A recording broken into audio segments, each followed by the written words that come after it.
For today's video guys, shrimp curry ulit. So ayan, ginisa ko na po yan. May curry leaves, onions, garlic, at nagtinola si Inday. Isda. Seafoods lahat guys. Bigayan ni Ate Ina na isda. So tinula ko na ngayon. So, ayan guys, nilagyan ko siya ng seasoning na. Tsaka yan, may ano na siya, sibuyas, kamatis, at sayote. So, ayan, sayotis yan guys. Aba, ang taba niya guys, grabe. Sea bream daw yan na fish, sabi ni Ate Ina sa akin. Sarap yan, ano yan, pagkain dito ng mga lokal. Charot. So, ayun na nga guys, nilagyan ko rin siya ng hipon para lalong sumarap. Yan, sitaw.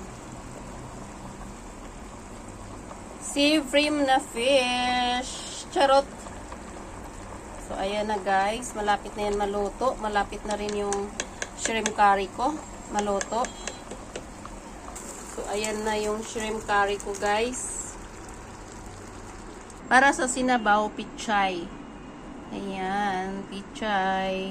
So, andito na naman tayo, guys, ngayon. Makikisali rin ako. Shout out sa lahat.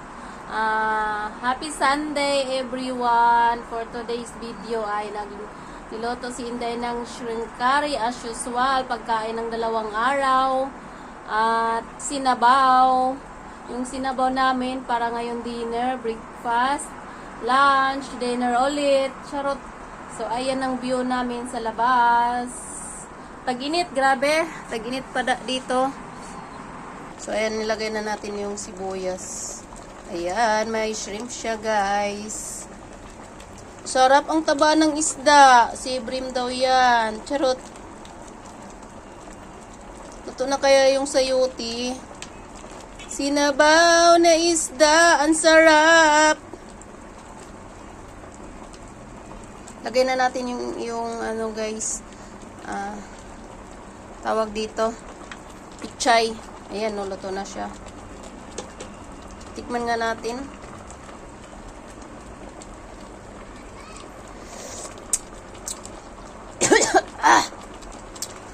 Bakit maanghang? Pichay kayo, oh. Ano? Fresh na fresh. Lagay na natin yung pichay.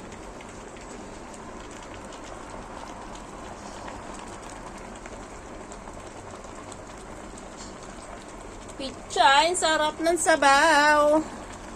Ayan guys, luto na. Thank you for watching. See you my next video. Luto na rin yung shrimp curry ko. Bye bye guys. See you in my next video. Love you all. Follow for more.